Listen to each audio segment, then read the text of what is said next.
My relationship with Yiddishkeit is avodah pnimis. So I got to compromise on that so I can be a Shliach and reach out to somebody else. No.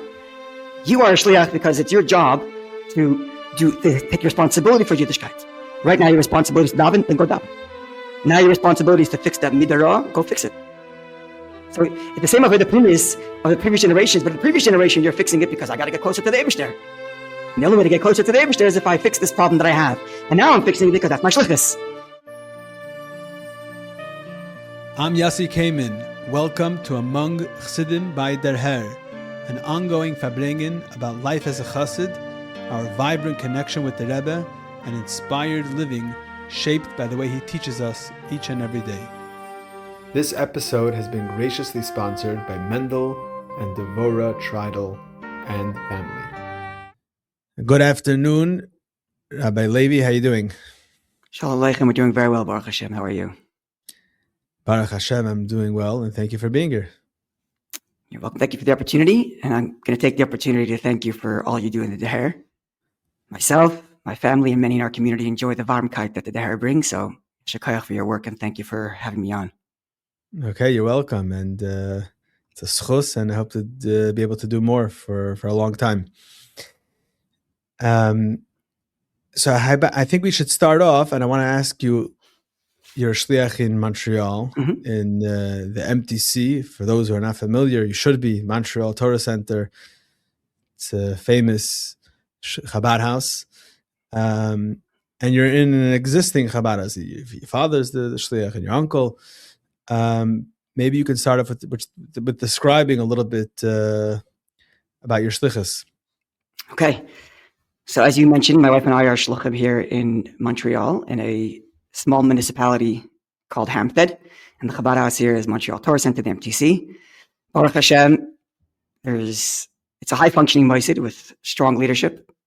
My father, my parents, and my uncle, Itchy, and his wife. And it's a very high-functioning mosid with strong leadership both spiritually and physically, administratively. And there's 6 shluchim and shluchis that work here full-time, plus other staff. So there's a lot going on. And every one of us have our role and our place within the mosid, within the shlichus.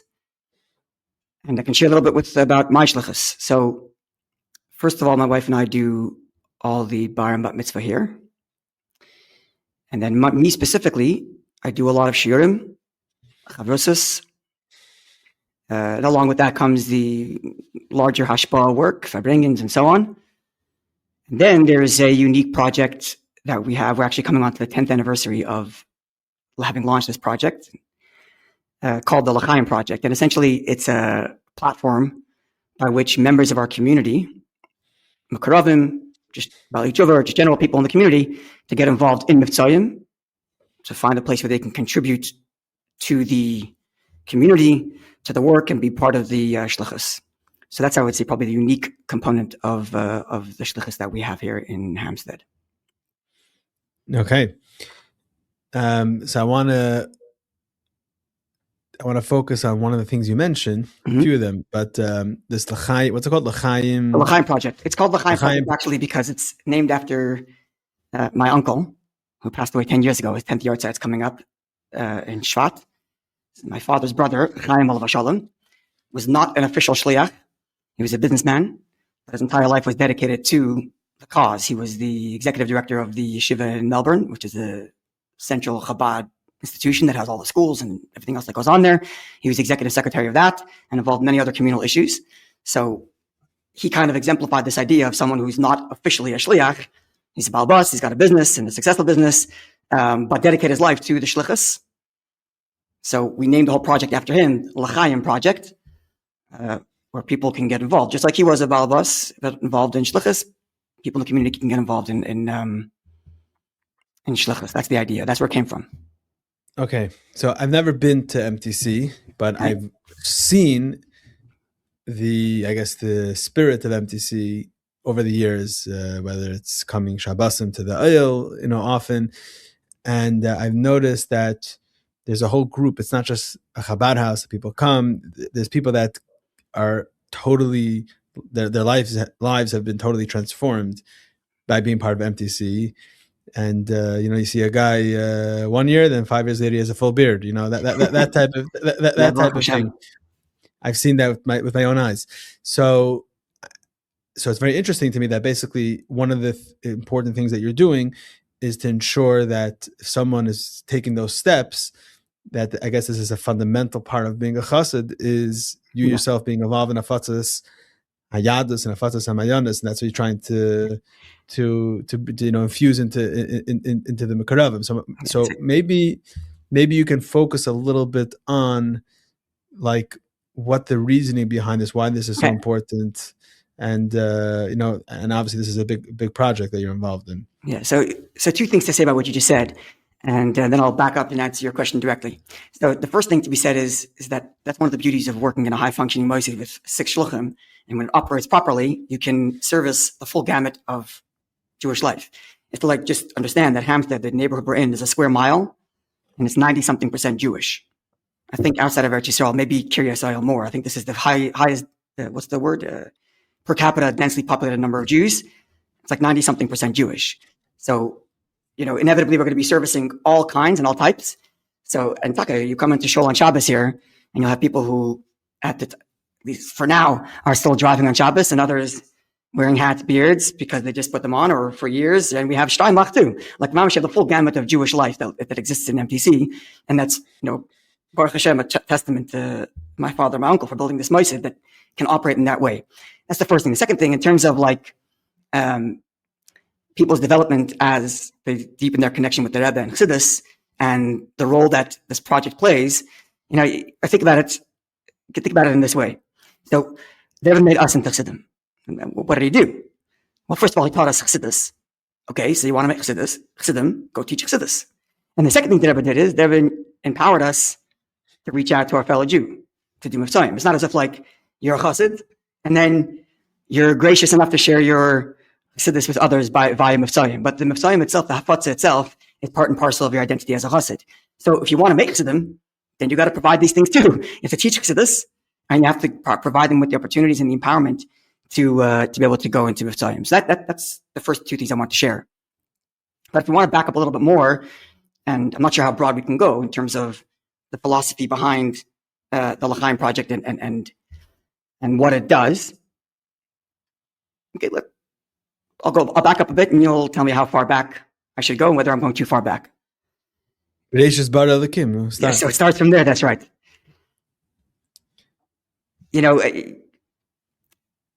People who ask, so this came around 300 years ago. Matan Torah was 3,500 years ago. So, what was wrong with Yiddishkeit until this came along, right? And the answer is obviously very straightforward. What was wrong with Yiddishkeit until the Mishnah was written, right? But at some point, the Mishnah had to be written, right? Because Torah is eternal. The Rebbe speaks about this in many sechas. Torah is eternal.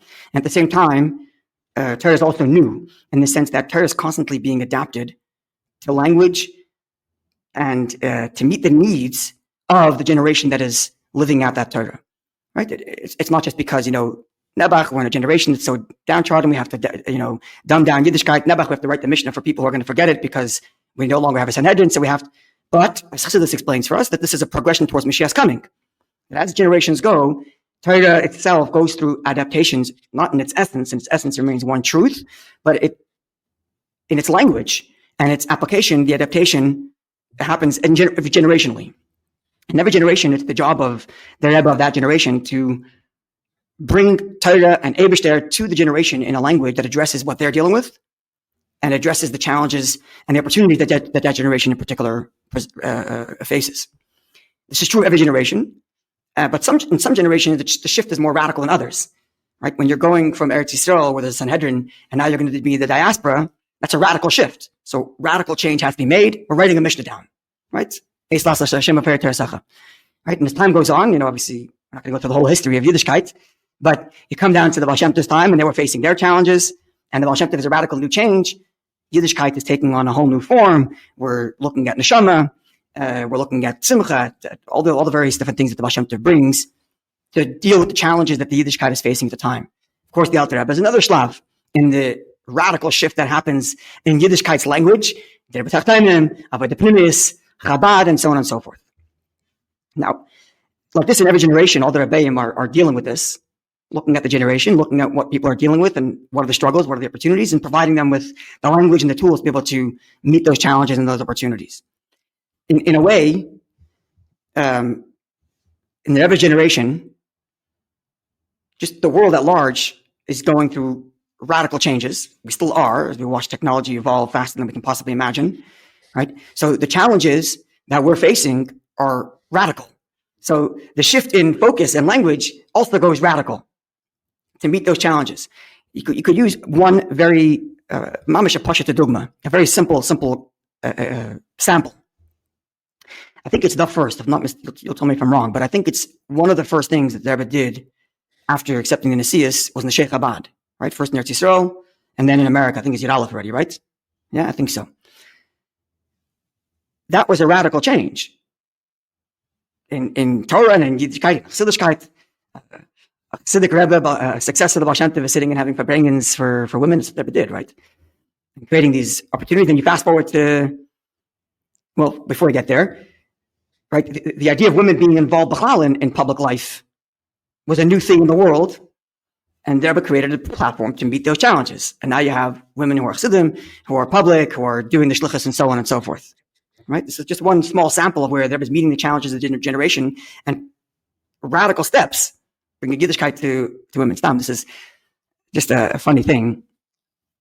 And you go to the next shlav, like later Rebbe pushed for women to learn, right? Which is it's a radical shift. The Gemara says, as tiflis, right? It's a radical shift that there was going. That there was women should learn Torah, right? So there's a yechidus with the Belzer Rebbe, I think it is, right? And they was pushing him on. It's a matter of public record. They was pushing him on women learning, and he's kind of responding with the classic, conservative. It's not the way we did it, that kind of thing. But you fast forward to today. I mean, the Belzer Rebbe is a recognized force, but it's just a funny thing. And the girls' schools in Belz used to say Tachas Asiyas of the Belzer Rebbe, now it's the Tachas Asiyas of the Belzer Rebbe. It's something I noticed. But you see, they're like, what? I didn't know that. Okay. I'll tell you why I did this, because I once gave a lecture series on women in Torah scholarship and history. So I began with the Rebbe's radical change, and then I backed up to see if any other examples, because the Rebbe puts in the footnotes of the Sikha, the Rebbe puts footnotes of examples of women who are learning. So I had to use that as a basis for research. So I was looking up the Yechidus, so I started to look up, okay, where's Belz today? Anyway, I just saw that, noticed that little shift. It's just a funny little thing. But so taking that as an example, right, where women are learning Torah, right? And Rebbe explains that the Gemara says that someone who teaches his daughter Torah is going to have a negative impact. Today, that negative impact will happen if you don't teach your daughter Torah. Why? Because if you don't teach them, they're going to find it from somewhere else. Rebbe said this in the 80s. If that was true in the 80s, how much more true is that in the internet age? It's mamash makdim u'fulamaka. A generation where they're being fed other information which negates Torah, and they don't have the tools to. And it's right. They're engaging with all kinds of information when the information age 10x, and people are consuming all kinds of content. And unless you provide them with the proper Torah grounding, you're not going to be able to deal with that. They were preempted that like 20 years in advance, right? By making this radical change. Like writing the Mishnah down, but prevented a generation of young girls who grow up who are very confident in their Yiddishkeit and confident in their Yiddishkeit, and they can see all kinds of things and hear all kinds of information, but they have their grounding strong, which would have never happened if they didn't have that grounding. And we see the Frum world coming on board. I mean, the Frum world now has Torah learning for women everywhere, across the board. So that's just one sample of where, as the Rebbe looks at the challenges of the generations and makes these it's wrong to use the word change, but these like revolutionary. Sorry, but I think that's the crux of the issue. I don't think the Rebbe, in the Rebbe's view, we're looking to change Yiddishkeit. Right, it's revealing a deeper truth within Yiddishkeit that matches the new challenge. Yeah. Exactly. Yeah. There are some other forces that also said women should learn. That's because they were throwing away an old. Right. But Rebbe isn't saying women should learn because of progressive ideas. Yes, correct. Because of a deeper truth with Yiddishkeit as we're progressing towards Mashiach coming, as Rebbe mentions in that Sikha as well. Actually, that Sikha is a good example, because over there were talks about meeting the challenges, while at the same time talking about how it's a preparation for Mashiach coming. It's the same Sikha addresses both of those, right? Which is true of all the, I don't want to say change, but all the revolutionary adaptations of Yiddishkeit. Mishnah is a downgrade, but it's also a step towards Mashiach coming. right? The Sichos by Yiddishkeit said the same thing. I get to limit Teres Chassidus. Chassidus was megalot to a generation that was feeling down. You have to inspire them, and it's also preparation toward Mashiach's coming, like both at the same time. Ach Shadara and Ach Shadara Bitmiyah, both at the same time. This is a theme that goes throughout the Rebbe's Farbrengens, Rebbe's Sichos. This dance between, it's we have to meet the challenges versus we're progressing better towards Mashiach's coming. Anyway, so all that just a broad context to this idea of what we're doing here in terms of inspiring and providing platforms and opportunities for Krovim to go on to be involved in Mivtzoyim. So one of the ways, perhaps, in which the Rebbe created this little radical language in what it means to live as a Yid, and the Rebbe himself said this actually, was the idea that every Yid is a Shliach. Rebbe himself said this in I think it's Mivtzoyim, Mivches, in those years certainly. The Rebbe spoke about this idea that the uftu of the generation, the accomplishment and the unique characteristic of our generation, that every Yid is a Shliach. So what does that mean? What does that mean? Every Yid is a Shliach? In fact, if you look at the Sichos that are addressed to Shluchim, let's say by the Kinus HaShluchim, if you read them, learn them, or listen to them, it's very interesting that usually what the Rebbe does is the Rebbe speaks about Shlichus in the context of every Jew as a Shliach. Yeah. And the Rebbe is Meirech in it and speaks about it at length. Yeah. And then at the end, the Rebbe says, especially those that are officially appointed Shluchim, full time as Shluchim of Chakma Chadmim V'Siderei. Okay, that's like the height of it. But in its essence, the idea of Shlichus is that every Yid is a Shliach. And then it's a Hayem Yem, right? There's Hayem Yem. Every Yid is a Shliach for Rebbe, for Alten Rebbe. It says over there. Yeah. Okay. So that caveat actually should be made at the outset. That it's not as if the distinction of the unique class of being a shliach was something that Rebbe made. It's not something that Rebbe gave out a contrast only for shluchim. That's not a secret. Right? But at the same time, like you're saying, in its essence, Rebbe was speaking to all Yidden, and they spoke about this multiple times. Every Yid is a shliach, and that's the uniqueness of the generation. That every Yid is a shliach. So what does that mean? What's being accomplished here? What's Rebbe doing? Is Rebbe simply saying that now everybody has to do an afatzas hamayanos? And if everybody's doing afatzas hamayanos, then who they're doing afatzas hamayanos to? Everybody's doing afatzas hamayanos, right?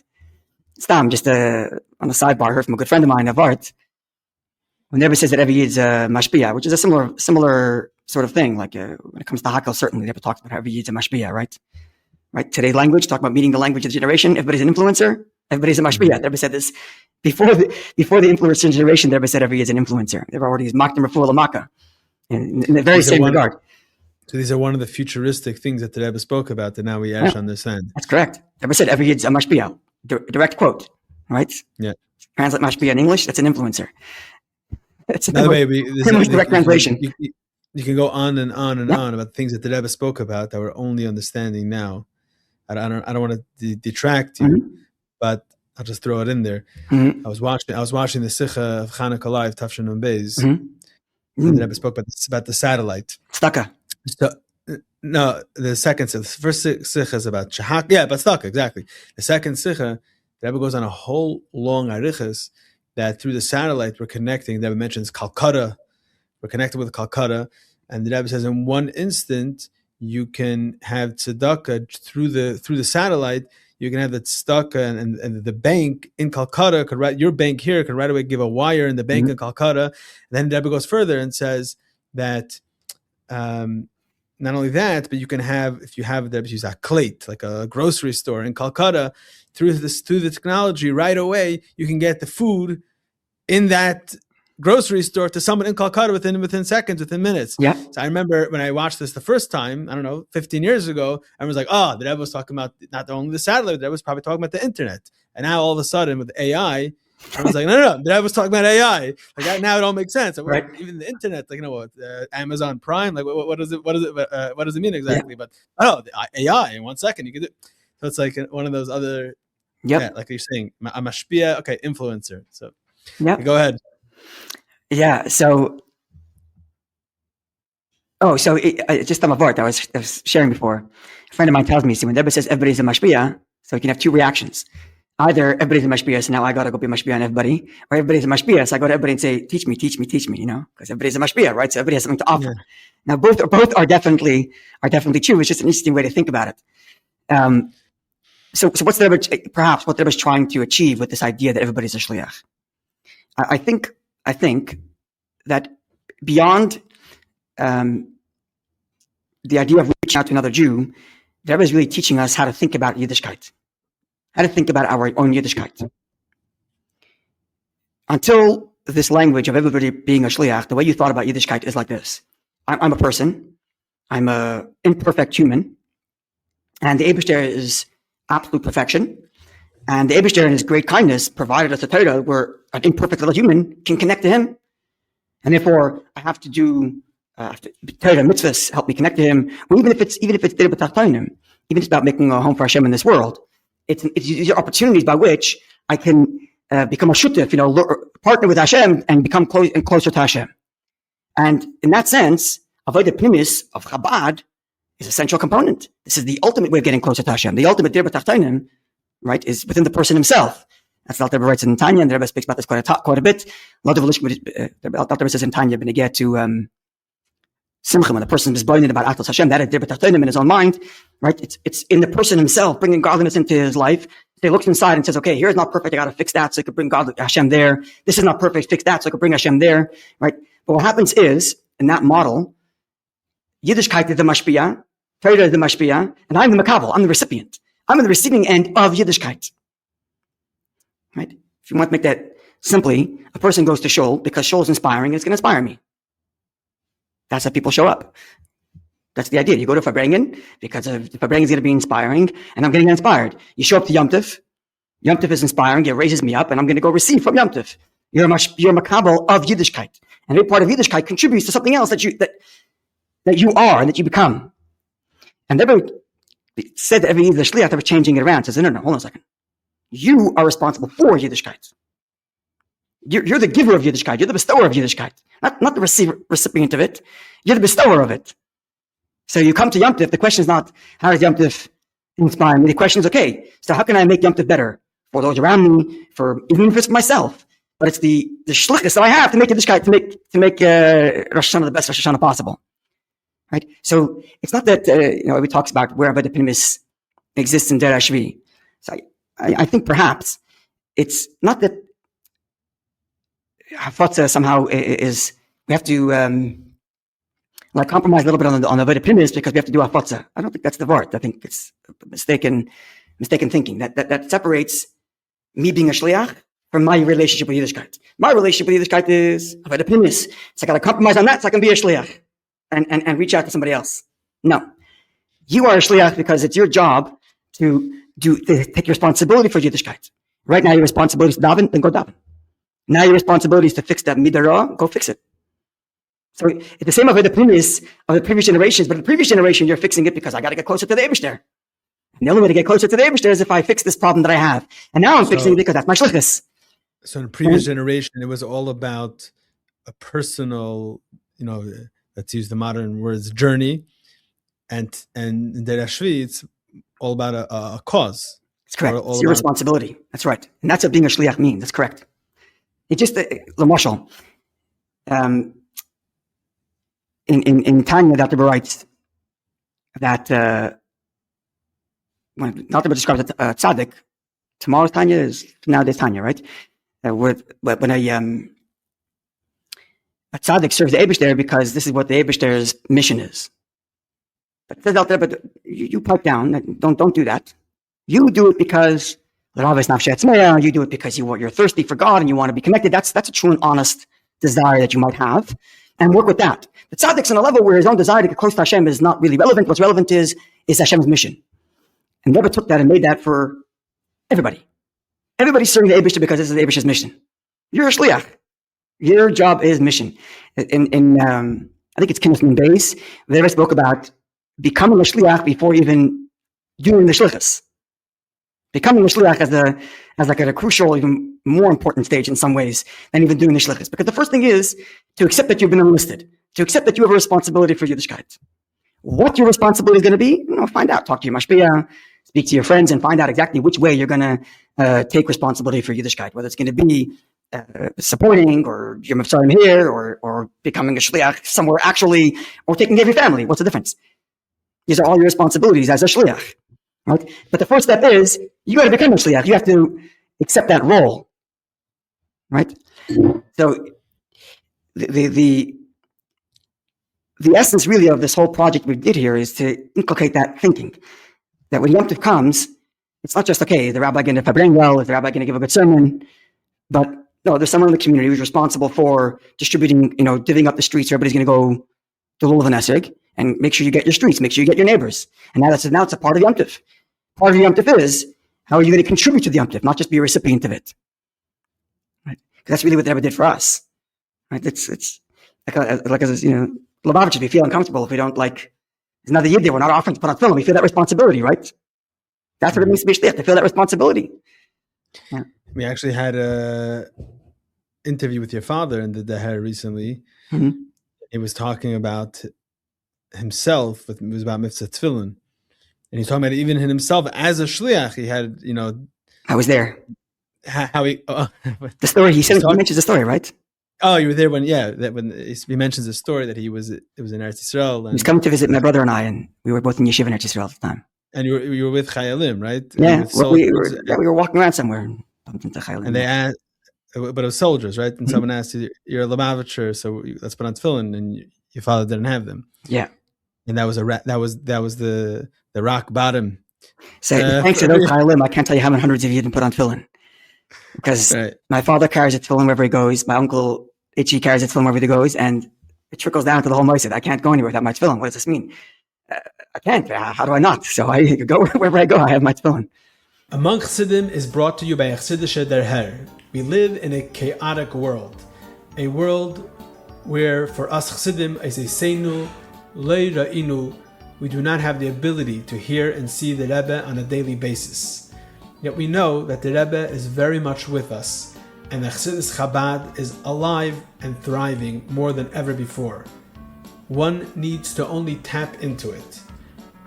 Chassidische Der Herr provides you and your family with the tools necessary to tap into all of this. Whether it's the monthly magazine, the way it all began, whether it's Der Herr books, Der Herr online content, and so much more. Men, women, and children throughout the world benefit and use these tools on a daily basis. Whether it's children enjoying the children's magazine that comes along with the regular Der Herr, or enjoying the children's podcast, whether it's Bachrim in yeshivas receiving the Der Herr, whether it's girls in high schools enjoying Der Herr club in their local high school. People all over the world and from all walks of life enjoy and utilize these tools and take advantage of it. If you're not already subscribed to Der Herr monthly magazine, do so today at derher.org. That's DERHER.org. Der Herr is a dynamic organization which is committed to continue providing these tools, grow on a constant basis, and do all that we can to help this effort. Baruch Hashem, it takes a lot of resources and finances to make this all happen. You can be part of Der Herr through your financial support as well, through visiting our website derher.org, or through contacting us to setting up a meeting. Thank you very much. Enjoy the rest of the podcast. I'll share with you a geschmack thing that I heard recently at the Knesset Shluchim Fabrengen on Sunday night after the banquet. They were sitting in 770, and I was sitting with a good chaver, my good friend of mine, Rabbi Mendy Mochkin. He's a mashpia in Torah, and I think he also has a shlichus. Summer is a shlichus somewhere in upstate New York. Anyways, I'm asking him, what do you bring with the Bachram about? So he tells me like this. He says that there's a story from his Eltazed, I think, Peretz Mochkin. And the story goes like this. There was a bacher during the hard days in Russia. And, we have to elaborate on the hard days. There's no food. There's nowhere to go. They're constantly being chased from place to place. There's always the risk of being caught and sent to Siberia and so on. So one bacher decides that he wants out.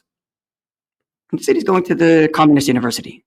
And not because he lost faith in Yiddishkeit, but because he didn't see any end. Like what's going to become of me? What am I going to do here? I'm just going to do this for another couple of days and get thrown out, go to somewhere else, and then go to Siberia and die. Like, what am I doing this for? Nothing's going to become of me. So he decided he wants to leave. So there's a one-night fight. There's a Fabrengen one night, and the agenda is to get this bacher to stay. So everybody's speaking and trying to tell him this and inspire him and hin and her, and es geht nicht. And nothing's happening. He's not responding. Whole night goes, and the Paris decides he wants to speak, and the Paris tells him like this: you want to go out there into the world because you want to become something. You want to become something. I'm telling you that a something in the world out there is a garnish for us. And that spoke to him. And the Bacher stayed. So my friend Manji Machkin explains. He says, what was the parrot saying? Parrot's saying like this: you want to be something? What is a something? Making a living and having nice stuff. That's becoming something. That's a nothing for us. We have real being something. A real being something is serving neighbors there. That's real life. You want to be a something? Stick around here. Right? So Mendy Machkin, my friend, says, he tells the Bachram, that's good to Dereshvi. Dereshishi. Dereshvi is verkehrt. Dereshvi is the other way around. What we think as of a nothing over here is everything out in the world.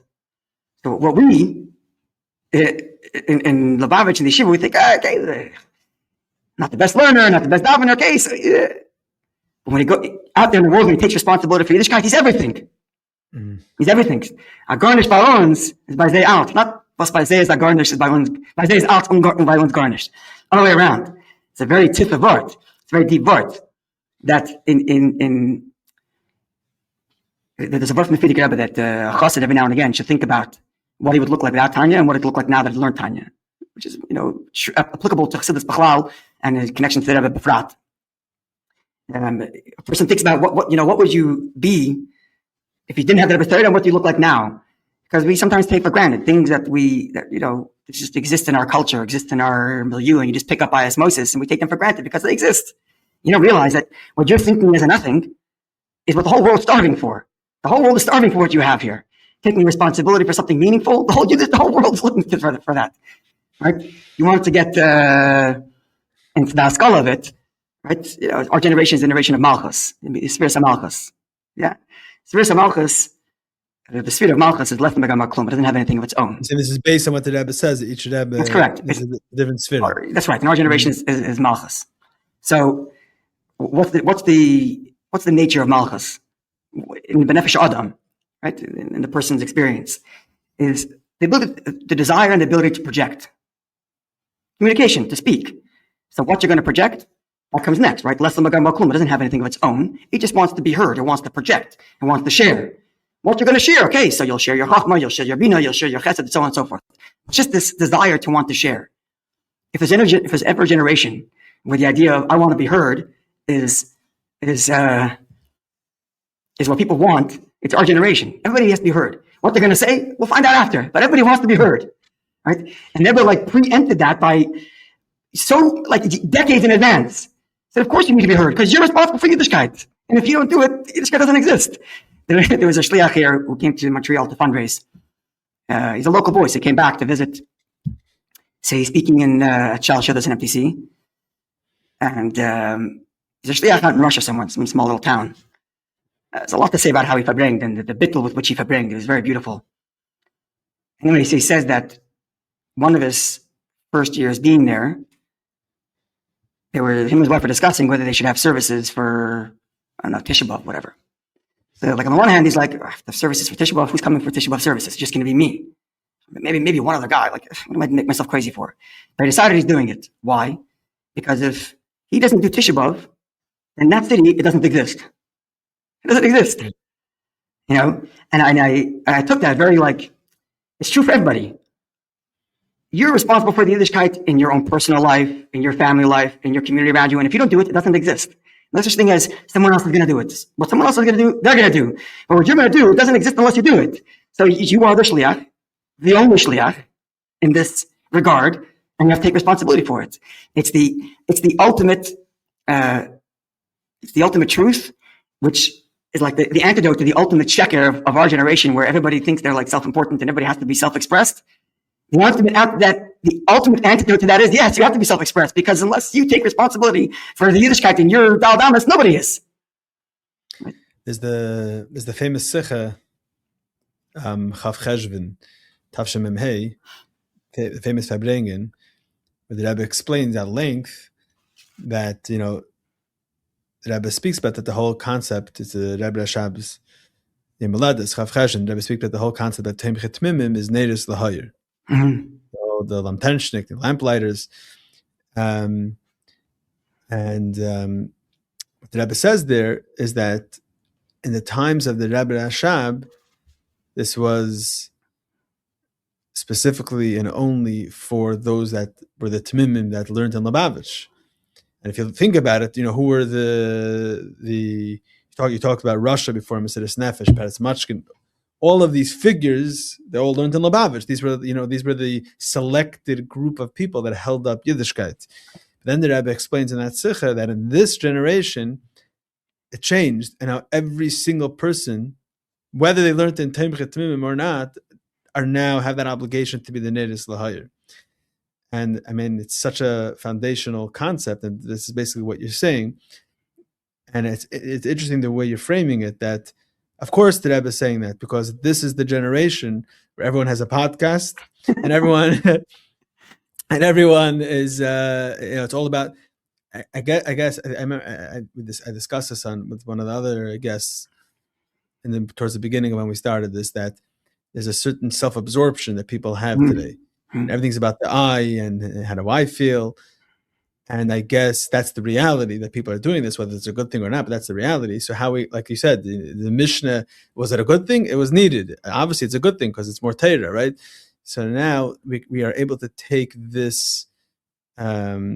Whatever the way the world is, the way people are living today, and what people are thirsting for, the I, say, no problem.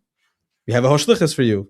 Go take over your family, your community, your daldamas, your workplace, or become a shliach kipshute, whatever it is. It's fascinating that this is okay. Malchus. This is Malchus. Yeah. There's a lot of different ways you can come at this. Just to remind me afterwards, I want to share something about. Everybody's thirsty for an eye. I'm going to share something about that. But before, I want to share something else that's related to this.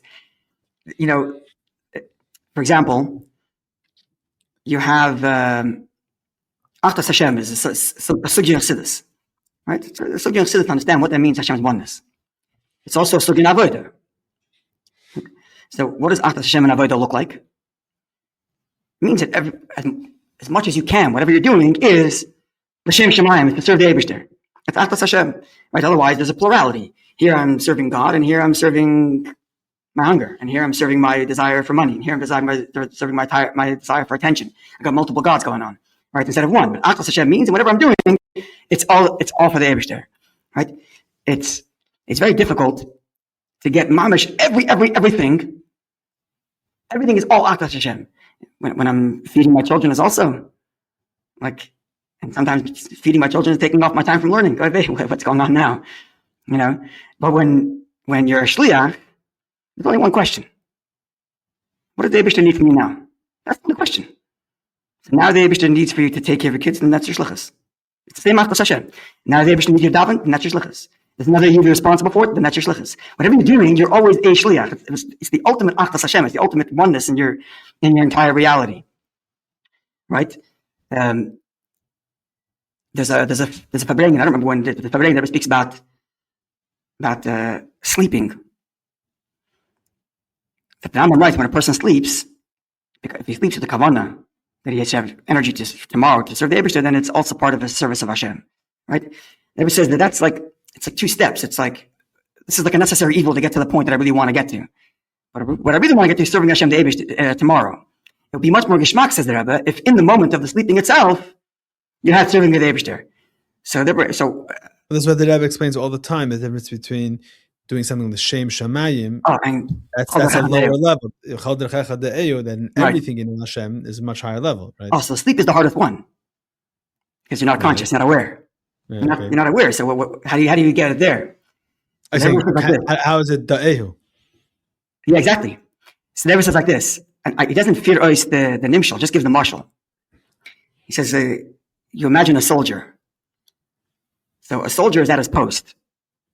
And he could be sleeping at his post. But as far as the enemy is concerned, he doesn't know if the person's sleeping or not. The very fact that there's a post with a soldier already holds off the enemy. So the soldier is a dugna, even in his sleep, he's serving the cause, because the very fact that he's there already wards off the enemy. Okay, that's where it ends. What's the nimshal? They would think of a nimshal. Right? So it would seem, as part of the same thinking, that the very fact that you are a Shliach, that's that you've accepted that this is my role in life. Take responsibility for my Yiddishkeit. I'm not a recipient of Yiddishkeit. I'm a mashpia of Yiddishkeit. It doesn't matter where you are and what you're doing or what you're not doing. You're always in a Shlichus mode. Just the question is what you have to do. Okay, so now the Shlichus is this, do that. Now it's something else, do something else. It's the ultimate, Shavisi Hashem Lenegdi Summit. Right? It's worth in the Baal Shem Tov that no matter what happens, it's always b'shava, it's always equal, because if you remember that the Rebbe did it to you, then it doesn't matter what happens. So there's another way to think about that in this kind of signon, that no matter what happens, it's always shava, it's always the exact same question. What does Rebbe want me to do now? Something good happens in life, okay, what does Rebbe want me to do now? Something that chas v'shalom, the opposite happens, same question. What does Rebbe want me to do now? It's always one question if you're a shliach. Doesn't matter what the circumstances of the situation happens to be. The accepting the achrais and being a shliach remains across the board.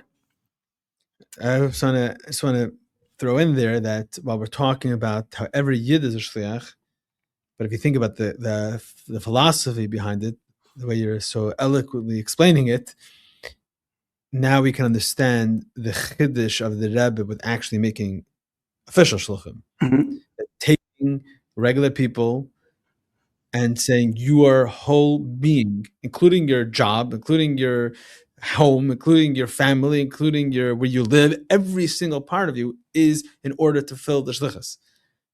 And the minute that you're fundraising, and then when you're davening, and when you're with your family, that it's mamish kipshuti 24 hours. So that's the ultimate manifestation of it, being an official shliach. But because it's harder when you're not an official shliach, you have to work at it more. How do I make my business? How do I make my my family a shlichus? Right. But okay. Yeah. So how do you teach this to your constituents in MTC? So this is a big noise in our Fabrengens, first of all. It's part of the. By the way, I still have to remind you about the I. Oh, okay, yeah. So that's a big noise in our Fabrengens, first of all. We talk about this a lot, Fabreg about it a lot. But at this point, we've been doing it for 10 years now, Baruch Hashem, and it's really become like a indistinguishable part of the fabric of the community. So at Fabrengens, members in the community who have been involved in doing these things will share what they did. And what happened today, I met a Yid and I did this, and it becomes part of the culture and the sprach within the community is your involvement in one way or another, certainly when it comes around Yom Tov, or if there's I mentioned before that it's 95% Jewish here. So if there's ever a fair in the park, in the local Hampstead Park, right? So Baruch Hashem, the mayor of our municipality, Hampstead, is a full member of our shul with a yarmulke, learns Chassidus. There's an article written about him on Chabad. You can have a look at Rabbi Levi. So we have a beautiful partnership with the local municipality. So at these fairs, we'll have a tefillin booth set up. So the only shliach there is me, or my father, my uncle, as it may be. But otherwise, it's manned by members of our community. And what ends up happening is it's so beautiful because half the people at the fair are their friends. Mm-hmm. So they're bringing their friends over, their neighbors. Oh, come check out the booth from my shul. Come, and it creates this kind of culture in the community where everybody's talking about it. I don't have to preach it anymore. I don't have to preach it. It's part of the fabric of the community. It's a very beautiful thing, Baruch Hashem. Certainly around Yom Tov and around these fairs, that it's big part of our culture here. By the way, that's a dynamic that specifically a non-official shliach has, and an advantage that they have over a regular shliach. That's you finishing off your business meeting and asking the guy to put on tefillin, or starting that way. Or let's say we're going to say, before we do a business deal, we're going to give tzedakah, or that type of thing. So it's a lot more of it's a lot more real, because we need to do. There's someone I'm friends with in Crown Heights. There was a business person, and he was telling me how his business partner, so a few years ago, his business partner was a Persian Jew. I said, what do you mean? He told his partner, we are going to the oil before we sign the contract. Fact.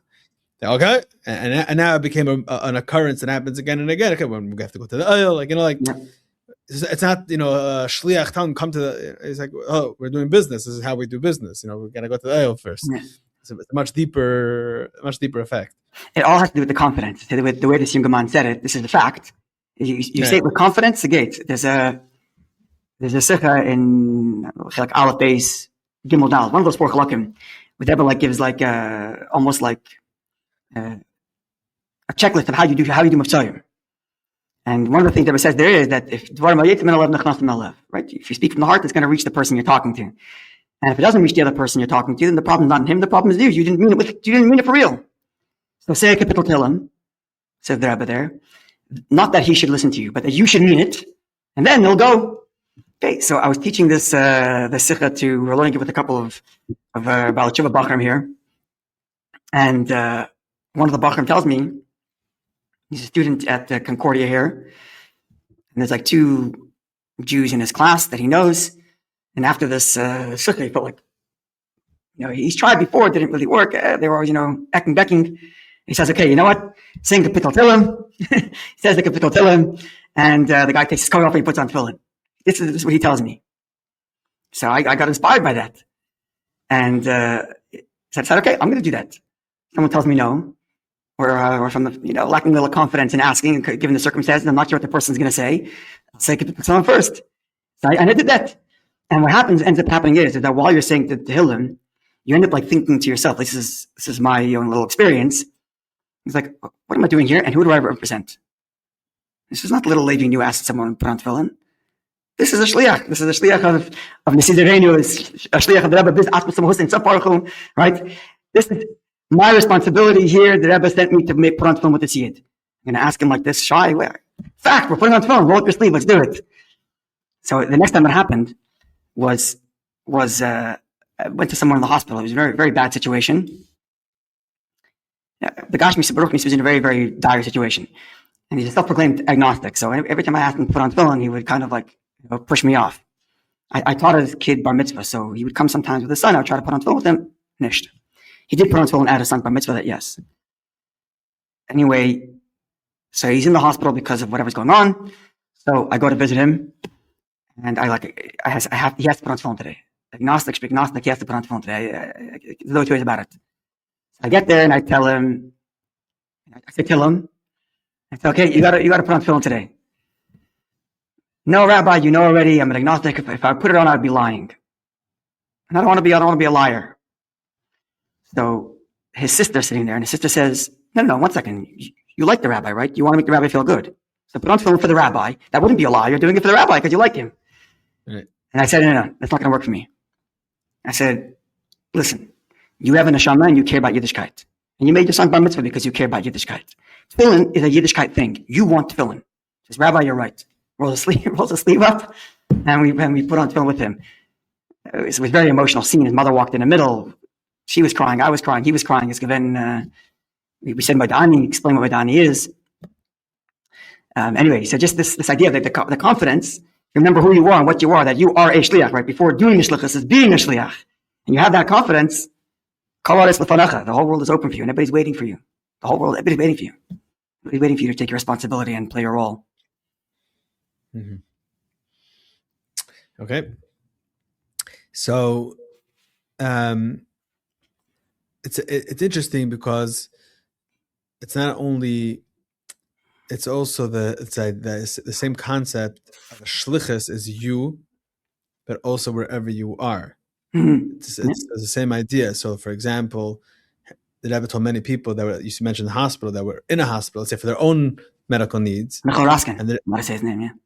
No, there's many people. The people that the Rebbe told me, if you're there, it's b'hashgacha pratis in order for you to do in the Mivtzoyim. Mm-hmm. Yeah. So it's the same idea that, like, what do you mean? I'm going to the hospital because I need a procedure. Right. No, you need a procedure is because that's your shlichus. Yeah. That's why you're going to meet this Jewish doctor who you would have never met. Yeah. So obviously you have to put on tefillin, you have to do Mivtzoyim. Actually, recently I was in the hospital. My son had a procedure, and I was texting someone. So someone said, I assume. Yeah, it was Baruch Hashem, and someone texted. I was texting someone. Somebody wrote, okay, by the way, for sure you came to the episode. The Mivtzoyim. I had my tefillin with me. I was all geared up. You know. I had to read the Meshanu article to be inspired, and I was all geared up, and the doctor had a nice Jewish name. Turns out he wasn't Jewish, so it didn't work out in that scenario. But how could the shlichus? your shlichus then was to inspire yourself in that minute. That was your shlichus. Exactly. Yeah. Whatever the circumstances are, there's always a shlichus. There's no such thing as not you're not of a shlichus now. And the Sheva Mitzvahs also, right? Right. I mean, even if it's not reaching out to somebody else, even if it's your own, that's your shlichus now, right? Even if the pnimis is your shlichus. By the way, this also has to do with the whole idea of shlichus. I've seen so many letters from the Rebbe that people wanted to move places. They wanted to leave. They wanted to, or give up their job, or looking for something. The grass is greener, some type of other opportunity. And the Rebbe, very often, I mean, obviously, there's Yitzhak Klal, and the Rebbe did let people move, but as a rule, the Rebbe is discouraging people from just picking up and moving. And usually the Rebbe says, what do you mean? You're influential in your community, you have hashpah. For sure, if you're a rabbi or you're in a Meisad Chinuch or something like that, that's for sure. But even if not, it's, like the whole concept that people want to make aliyah. So usually the Rebbe is telling people that there's something to do here, and that's why you're here. So it's all part of the same concept that there's hashgacha pratis, and hashgacha pratis is that you're a shliach to your place. And it's just I've encountered that. Right, and it's a very foreign concept to people that are not exposed to the Rebbe's point of view. Right. Because otherwise, Yiddishkeit you're meant to receive from. You receive from your rabbi. Right, and my contract is done, and I'm going to make aliyah or whatever. Have a better business opportunity. Moving to somewhere else, like next, like the community. What I owe the community. Yeah. What do you mean? Do you know what you do in the community? Do you know how influential you are? Do you know how good of a positive influence you have in your friends? Do you know what your role is? People are not even thinking that way. Yeah. They're not even realizing their own worth. So the mayor I was talking about, Mayor of Hampstead, had a story like that. It's in the Chabad article. You can have a look at it. He was thinking of moving for whatever reason, and he went to the oil with my father, and there they met with a certain person and had a fabrengen about this idea that if you're somewhere, it's because you have an influence and you have an impact. And the impact he had after that is not just in Hampstead, where we live, the incredible partnership we have with the city and being able to do a lot of the hafatzah that we do. Just small example, every Rosh Hashanah, we have a shofar in the park, in every single park in the square mile. It's 11 parks. Every park has a shofar blowing. And the people who do the shofar are Mukravim as part of this L'chaim project. So we learned the halachas, we learned how to do shofar, 11 guys go out, and 2,000 people hear the shofar on Rosh Hashanah. I mean, it's wild. But for that, you need a partnership with the city, right? So this is one example, but many other examples of things we do in the city that we have this partnership, and all thanks to the fact that he went to the oil and had this fabrengen and was inspired by this idea that if you're in somewhere, this is your shlichus, you have to stay there. And after some chastada with the attack in Eretz Yisrael, and especially in Canada with all kinds of anti-Semitism that was going on, our municipality, through this mayor, became like a voice for pro-Yiddishkeit, unembarrassed, unabashed, and he was like quoted in the newspapers all over the country. Not because he decided to stay and take the achayis of, accept that role as a shliach here in Hampstead and not go off to another city, which he thought would be more comfortable for him. This is mamish happened to us. It's beautiful. Yeah. So I encourage you to read the article. And it's also, I over the years, I speak to Anash, and there's a certain sentiment. So first of all, the Rebbe is very clear that mitzvahs hadar, the Rebbe uses that terminology, is that everyone should go on shlichus. So obviously, that's the ideal thing that the Rebbe wants, to actually do shlichus. Get that race and emtine development Yiddishkeit, right? Yeah. On the other hand, we're talking about this idea that someone that's not is also a shliach. So I realize that I've been speaking to people, and I notice a little bit of a trend, especially with older people, people that are probably in their late 50s, 60s. It's almost like a regret. They look around and they see this huge shliach, this famous guy, and they're all my friends, and I was supposed to go here, and I was going to go there, and I was going to go here. Like they were about to go, they wanted to go, but it's almost like, and then I did it, and so now he's the big shliach, and I'm this guy. I'm making money, I'm not making money, whatever. And it's like a regret. I'm like, okay, fine, done, over. But ultimately, that's not the right attitude. Yeah, maybe you should have gone, or and could you if you can do it today? I don't think you can, but if you could, go do it. But when it's you're not done, what do you? how are you involved in the Rebbe's mission? How are you a shliach today? Like, how are you spreading Yiddishkeit? How are you spreading Chassidus? Right. One of the biggest what are you doing? positive changes of the last 15 years is this. One of the integral components of being a chassid are the Chassidish Yomim Tovim and Yom Pagra. Whether it's Hey Tevis, Yud Shvat, Yud Aleph Nisan, or Gimel Tammuz. These days give us an opportunity to connect with our Rabbeim, to connect with each other, and be better Chassidim. What is the story behind each of these days? How did the Rebbe commemorate and celebrate these days? And most importantly, what are the lessons, the takeaways, and the action items Hamaisa Hua Ikr needed for each of these days? All of this and much, much more are answered in the new set recently published by Der Herr. Our Days is a journey through the Chabad calendar in story, meaning, and practice. With over 700 beautiful, glossy pages with elevated content, beautiful, beautiful photographs, you, your family, and friends will enjoy and live with each Chassidish Yom Tov. This book is a must for every Lubavitcher home, for every shul, for every school. It is a perfect gift item. This will not collect dust. It will be used day after day, month after month, year after year. You can have this set. Go to derher.org/Our Days. Order your set today and start living with the Chassidish Yom Tov. First of all those people you're talking about have children or nephews or cousins on shlichus. Right. Children themselves, they have their own children on shlichus, and that becomes a big part of their own, like being committed to the Rebbe's Nyanim is the supporting of their own children or their brother that went on shlichus or their nephew.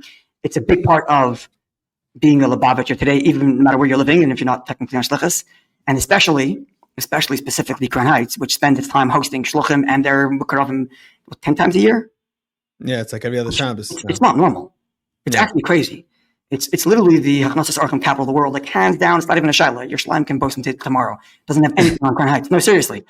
Between Tishrei, Yud Shvat, Chaf Shvat, Kenes HaShluchim, then this Shabbaton, that Shabbaton, and the Gimel Tammuz, and then Yud Aleph Nisan. It's nonstop. I mean, I know my own siblings who live there constantly have, ask my siblings if I can stay there for a night. I'll have this one come, this one come. Okay, this room is available, Totally normal on a random Shabbos. It's the contribution that it's one of the beautiful shifts over the last 15 years is like the universality of the contribution that Lubavitch is doing to the Rebbe's mission, including these people you're talking about in Crown Heights, either through their support or opening their homes up to the Shliach in an amazing way. This is an old thing. It's not a chiddush the last 15 years. When the Rebbe started the Mivtzoyim, who do you think half the people doing Mivtzoyim? You know how many Balabatim in Crown Heights were going on Sundays to do Mitzvah Tefillin? What do you think hosted all the college campus for the Pegisha? What do you think they stayed? There are many families. I think the level they're at today is like way higher than it was. The level. Oh, for sure. I'm saying. Yeah, certainly started then. Yes, certainly started then. This is the way it was supposed to be from the beginning. This is not. This is what it is. This is the idea. Yeah. No, there's a lot of these cultures changes that started once and then grew. Right? I was talking to someone, an older person, who is talking about a shliach moving to a small town and like, how many even live there already? Today, no one ever says you think. No one says you think. Our vision for what the Rebbe saw 40 years ago, 60 or 70 years ago, is radically shifted. Like it took us time to catch up. You're saying they were saying things ahead of time. It's like they were speaking. Now we can say 20 years in advance.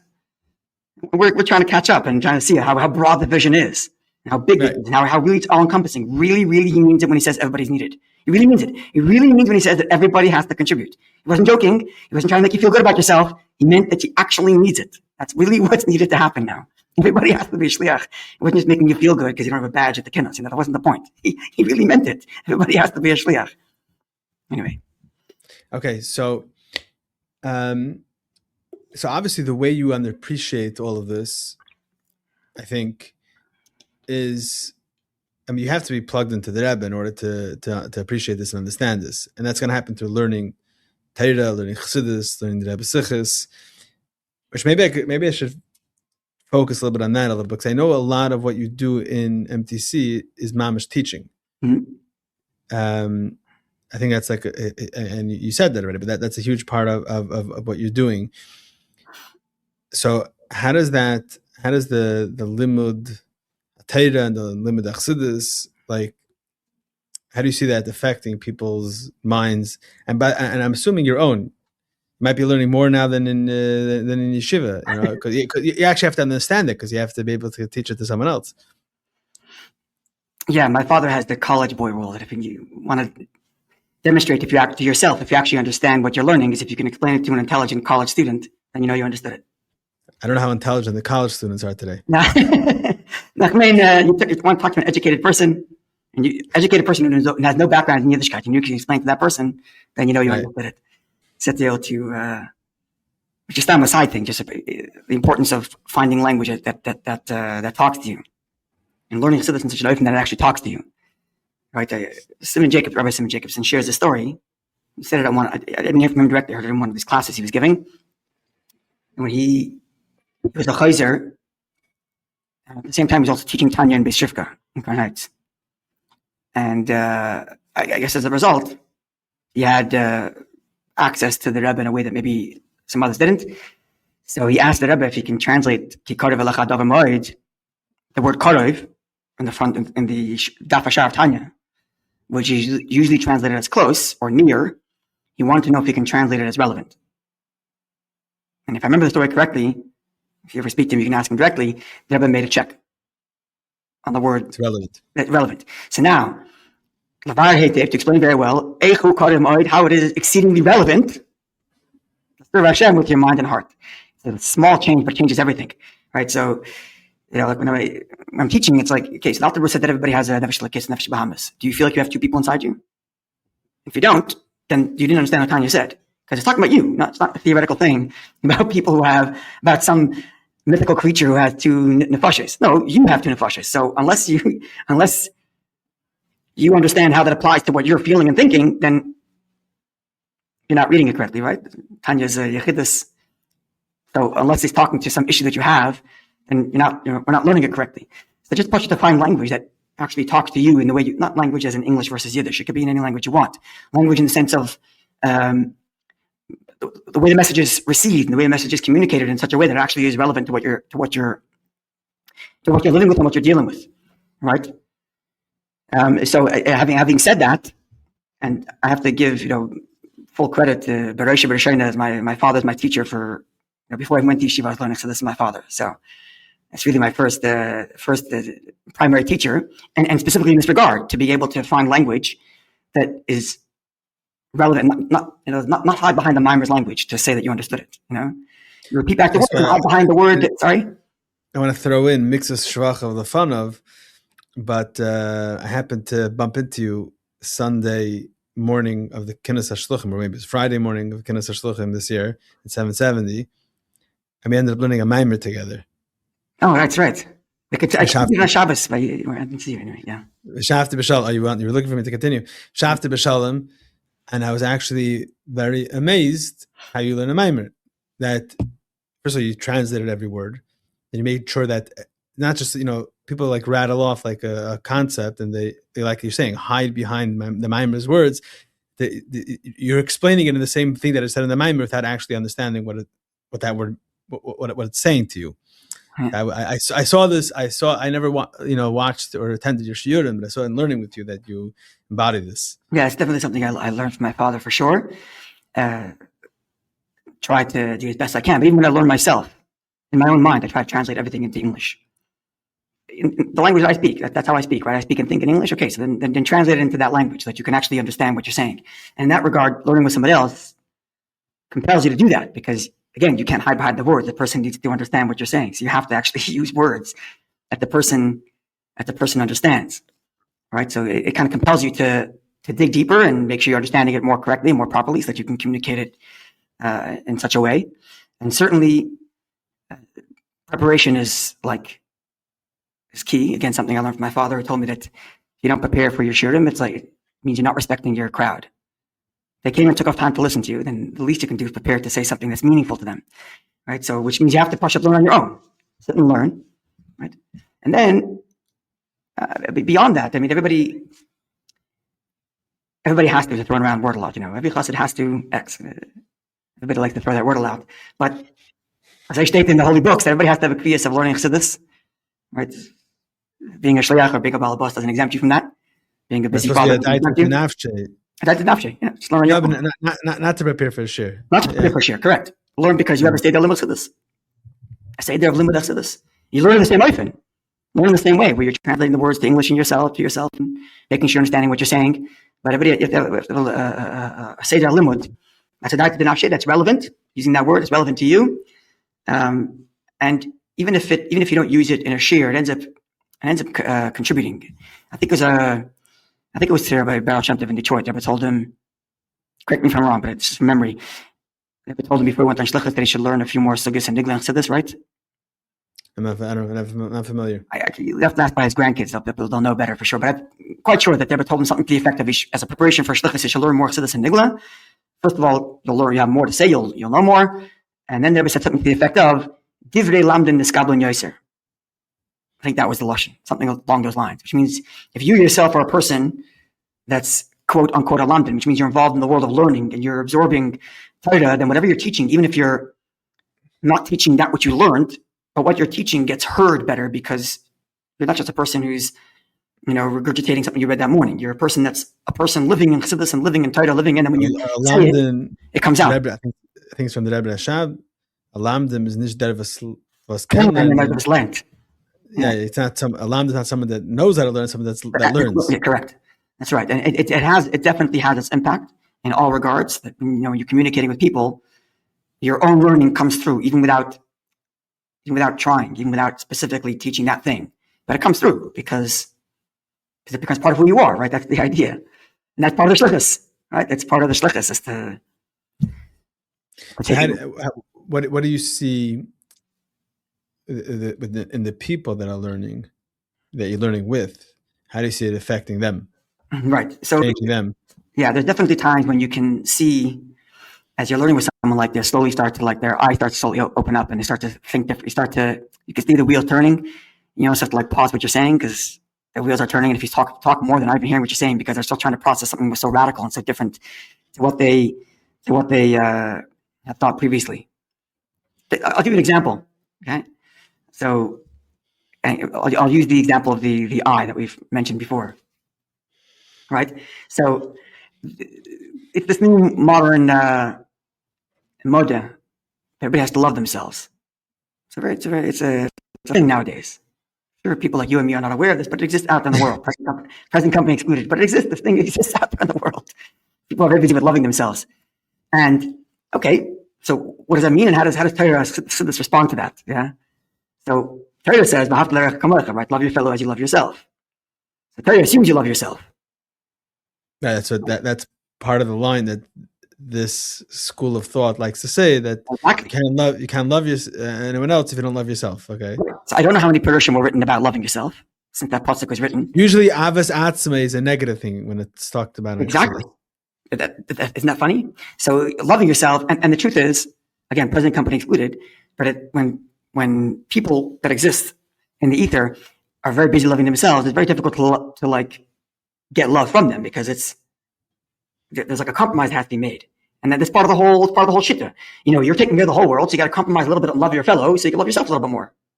Mm-hmm. That's the whole shitta, which is the opposite of the pasuk said. The pasuk said, if I love myself, I'm going to love have what to contribute to others if your bucket's empty, that type of thing. Right, exactly. So stop taking care of everybody, stop loving everybody else, and make sure you love yourself a little bit.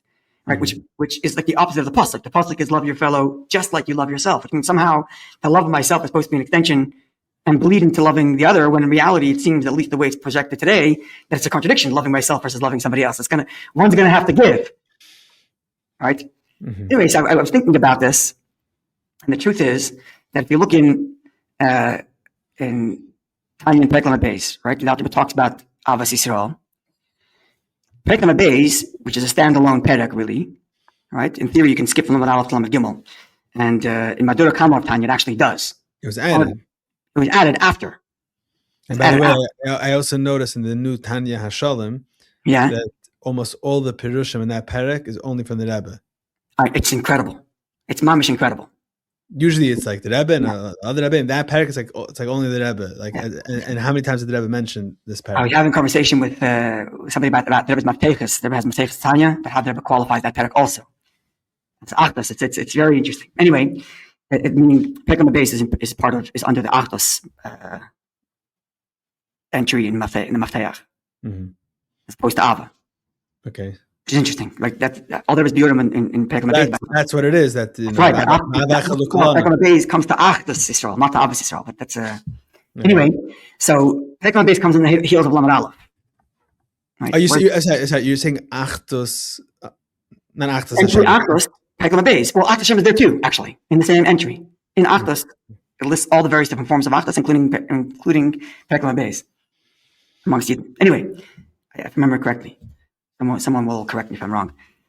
Anyway, so Lamed Base comes after Lamed Aleph, right? Now, in Lamed Aleph, the Alter Rebbe says like this, which comes after Chav Tes and Lamed, where the person went through a whole process of critical self-analysis. Right? The person looks in the mirror and says, "Okay, this is hideous. I'm self-absorbed here. I'm lying about that, and all these different things you're supposed to tell yourself about yourself." Right? Very, very critical that the Alter Rebbe is. Extremely. Then at the end of Lamed Aleph, the Alter Rebbe says, "Okay, so you can't serve God like that. You can't serve God beating yourself up. You have to come out of that, come to a simcha." Right? That's the transition in Perek Lamed Aleph between being self-critical versus having a joy. And then he says, I wrote like this. Everything you said to yourself about how hideous and terrible you are, all true. Are all true of my ego. All true of my ego. But beneath that, there is a neshama, which is one with the Eibishter, and never got corrupted, is perfect, pure, not self-absorbed, it's only committed to the cause.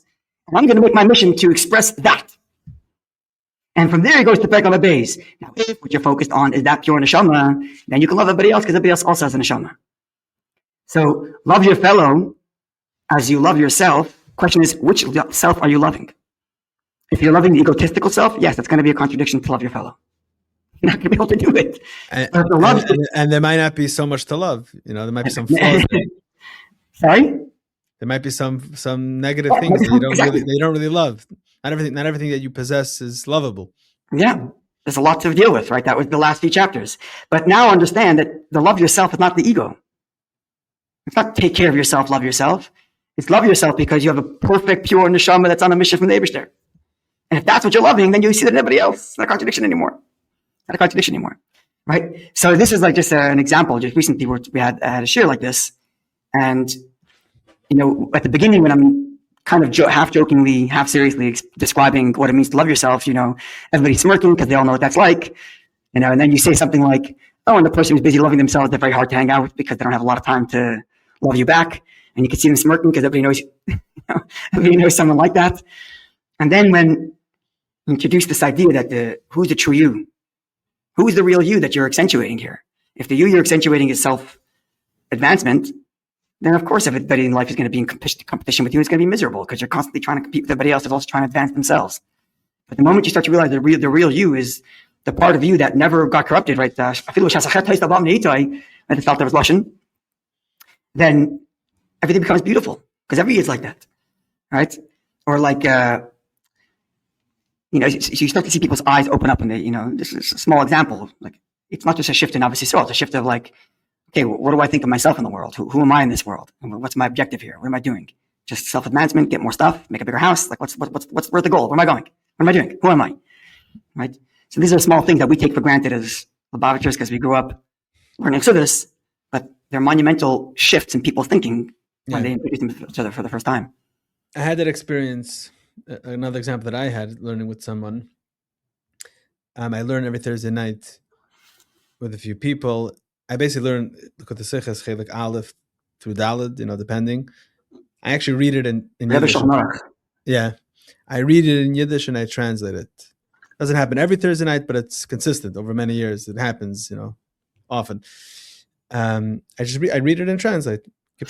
And like you're saying, when you translate it, you have to be able to say it for every single concept in English, so you end up learning it well and teaching it well.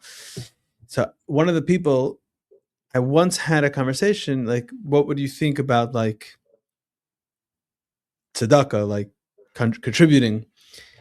And the person said, I have a different philosophy about tzedakah, what charity means. It's a different thing, and I'm like, okay, no problem.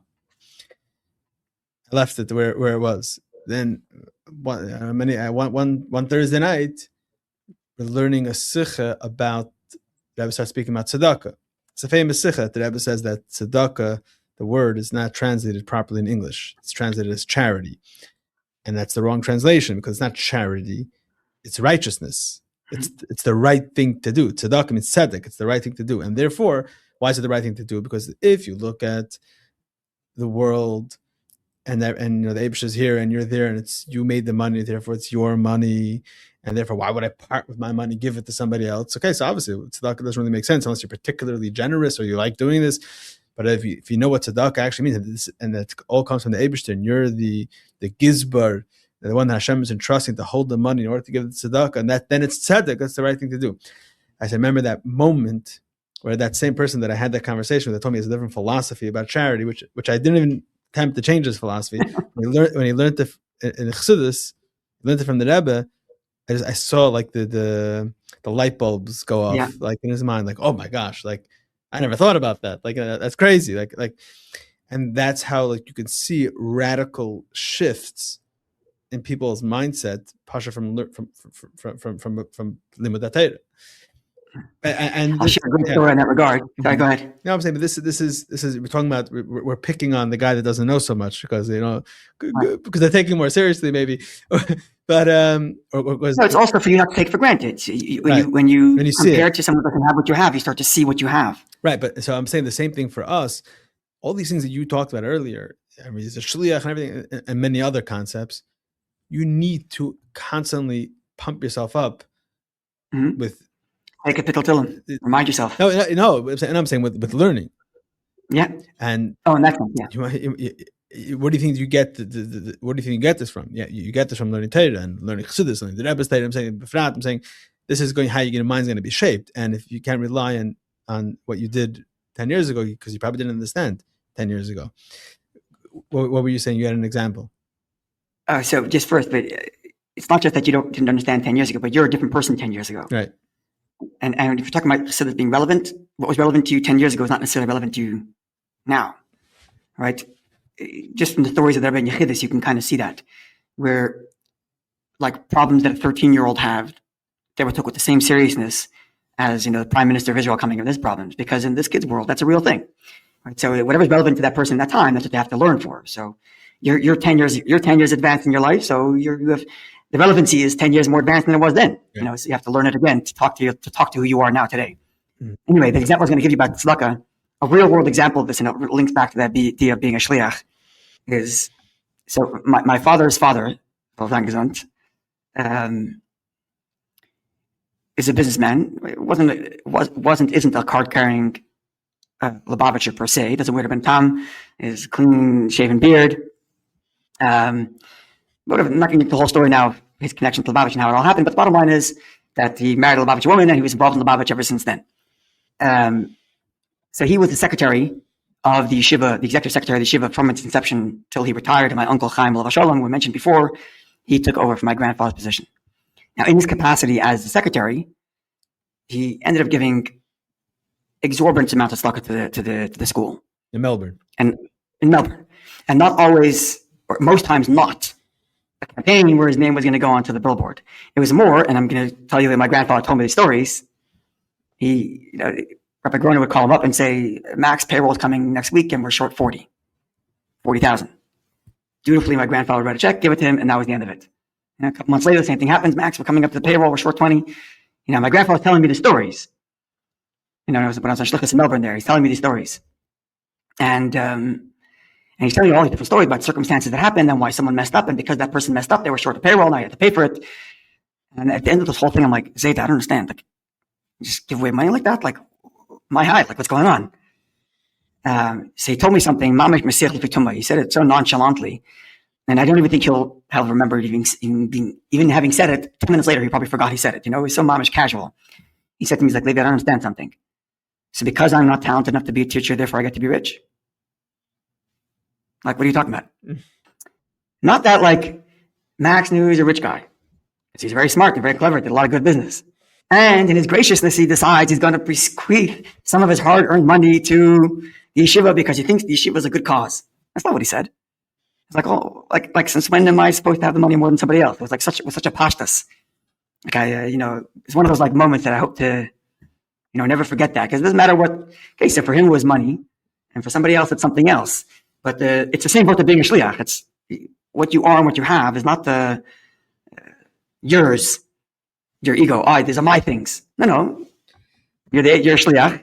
And you're beginning tools for your shlichus, and that's why they exist. That's why all these things exist. Tools for your shlichus, and everybody in their oifen, in their way. I guess we have to take this seriously. Take the shlichus seriously. Take the shlichus seriously. Take the Chassidus seriously, definitely. Okay. Take the Rebbe seriously. So thank you for inspiring me and others, and I hope that there'll be one more person will be plugged in from our conversation. Thank you for the opportunity. And again, thank you for your shlichus that you're doing. Everybody contributes in their way, and we're all the same mission. It's all to bring the Geula, to Megala Eibishter in the world, to Megala Rebbe in the world. And everybody plays their part in their place. Okay. Shmika Dira B'Tachteinu. All right. Hatzlacha Rabba. Sei gesund. Thank you.